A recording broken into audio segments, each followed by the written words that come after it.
Hello everyone, welcome to Chapter 12, Lesson 4. It says, predict 2 things we'll learn about the shape of the data distributions. So some terms we're going to be going over today are clusters, peaks, gaps, and symmetry.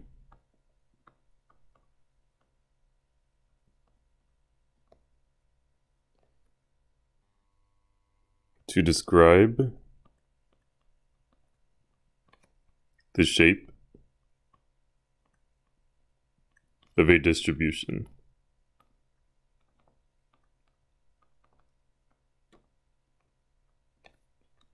A distribution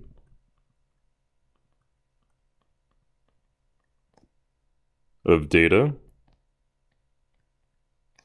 can be described by the spread.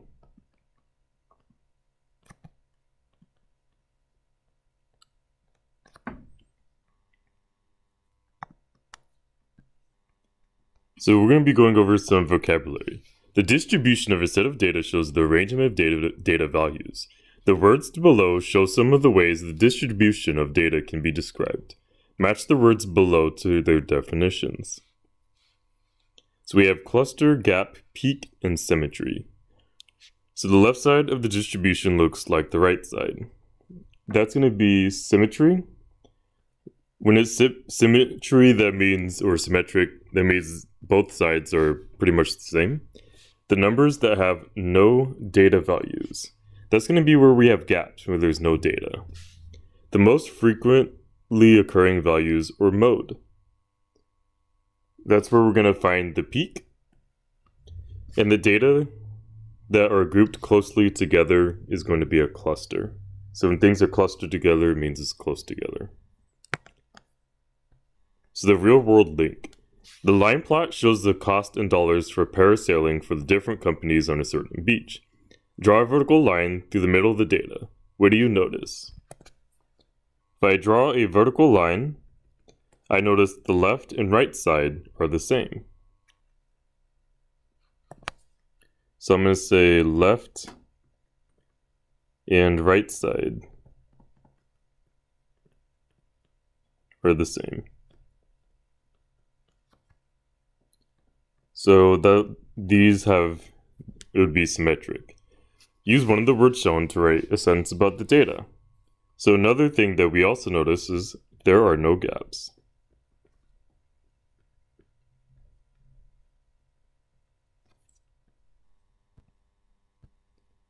But moving on, so describing the shape of distribution. So data that are evenly distributed between the left and right side are a symmetric distribution.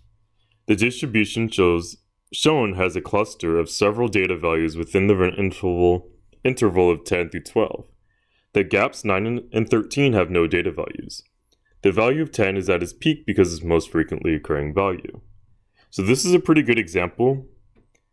So the left and right side are not symmetric, but we do have a cluster here because we have a group that's close together.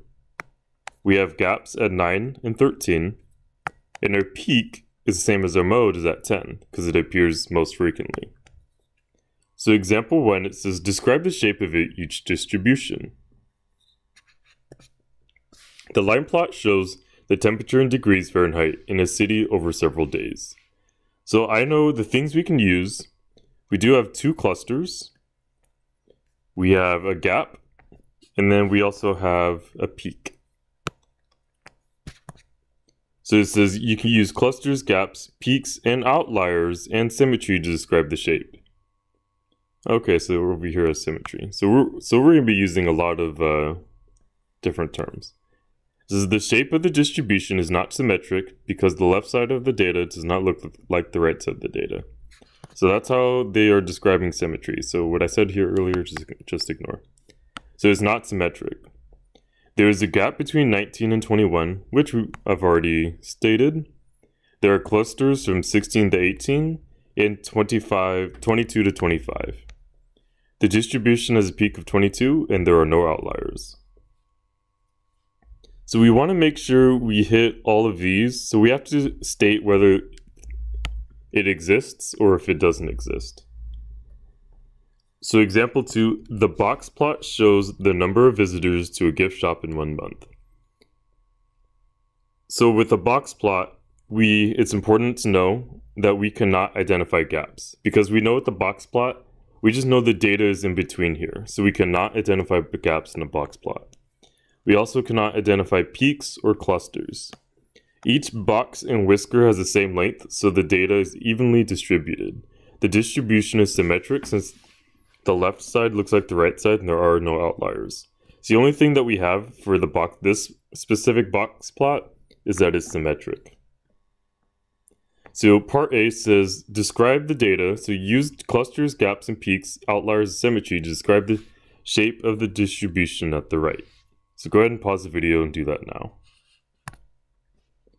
So right off the bat, you can say the data is not symmetrical.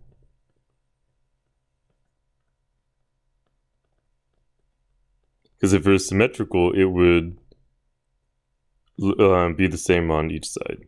So it's not symmetrical. And then we have a cluster here, because that's where most of the data is. I understand there is data here, but it's not that much.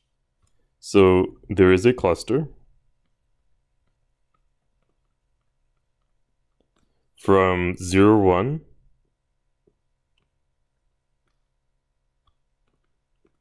to 730.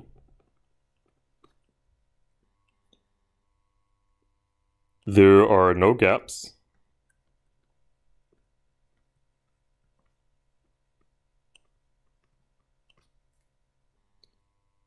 There's a peak.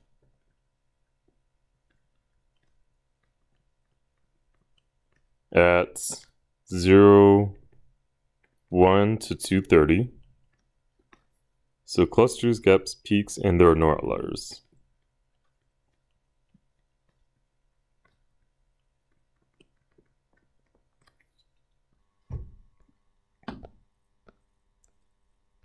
So the next thing is the key concept. Measures of center and spread. Use the following flowchart to decide which measures of center and spread are most appropriate to describe a data distribution. So the first question we have to ask, is the data distribution symmetric? If yes, use the mean to describe the center. Use the mean absolute deviation to describe the spread. If it's no, use the median to describe the center. Use the IQR to describe the spread. Well, I know which one requires a lot less work. It says if there is an outlier, the distribution is not usually symmetric. So this is where we're going to be going to a key concept to find out the answers for the rest, for the measures of center. So let's look at example 3. The line plot shows the number of states visited by students in a class. Choose appropriate measures of center to describe the center. Choose the appropriate measures to describe the center and spread of the distribution. Justify your response based on the shape of distribution. So we know it's not symmetric. So if it's not symmetric, we're going to be using the median to describe the center, and then we're going to use the IQR to describe the spread. So the data are not symmetric, and there is an outlier, 19. The median and IQR are appropriate measures to use. So write a few sentences describing the center and spread of the distribution using the appropriate measures. So we're going to find the median. So we have 1, 2, 3, 4, 5, 6, 7, 8, 9, 10, 11, 12, 13, 14, 15, 16, 17, 18, 19. So if we're at 19, then we're going to want to use 10, the 10th number, because there'll be 9 on the left and 9 on the right. So 1, 2, 3, 4, 5, 6, 7, 8, 9, 10. So our median is going to be 12 states. The first quartile is 11, and the third quartile is 13. So the interquartile range is 13 minus 11, or 2 states. The data are centered around 12 states. The spread of the data of the center is about 2 states. So go ahead and try B. Choose the appropriate measures to describe the center and spread of your distribution. Justify your response based on the shape of the distribution, then describe the center and spread. So go ahead and pause the video. Okay, so after looking at it, this is symmetrical. It is the same on the left and the right. So you need to find the mean, which after all of your hard work, you should get 29 years.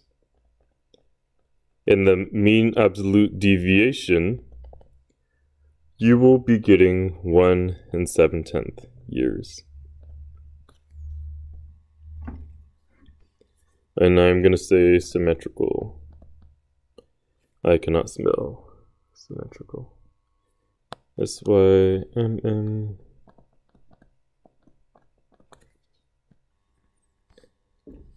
Yep, and that's the end of the lesson, so thank you for watching.